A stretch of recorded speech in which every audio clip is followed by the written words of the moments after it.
భారతదేశ రాజ్యాంగం మీకు కల్పిస్తున్న హక్కులకి మీరు దేవుణ్ణి స్తుతించాలి. అంబేద్కర్ గారు రాజ్యాంగాన్ని రాయలా, ఆయన రాజ్యాంగాన్ని రూపకల్పన చేశాడు, కంపైలేషన్ చేశాడు. బ్రిటిష్, అమెరికన్, ఫ్రెంచ్ రకరకాల రాజ్యాంగాల్ని కూర్చాడు ఆయన.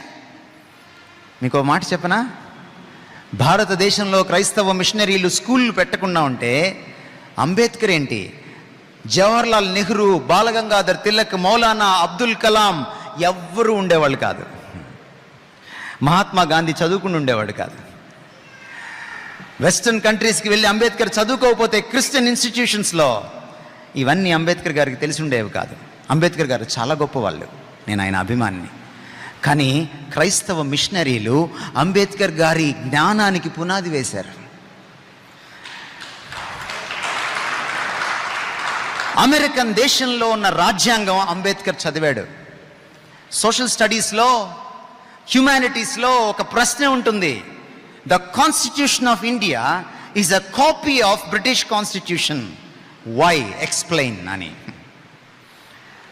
బ్రిటిష్ కాన్స్టిట్యూషన్ని ఎలా రాసుకున్నారు మీరు వెళ్ళి అడగండి, ఇదిగో ఇందులోంచి రాసుకున్నారు. అమెరికన్ కాన్స్టిట్యూషన్ ఎలా రాసుకున్నారు మీరు వెళ్ళి అడగండి, ఇందులోంచి రాసుకున్నారు.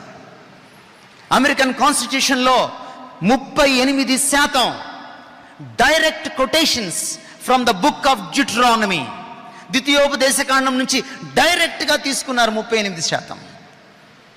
ఈరోజు మీకు ఎందుకు చెప్తున్నానంటే ఈ మాటలు, చట్టం లౌకికమైంది కాదు, దేవుడు పెట్టాడు. అధికారులు ఎందుకున్నారు? రోమాపత్రిక 13వ అధ్యాయం 1వ వచనం నుంచి 6వ వచనం దాకా మీరు చదివితే అధికారములన్నీ ఆయన నుంచే వస్తాయి.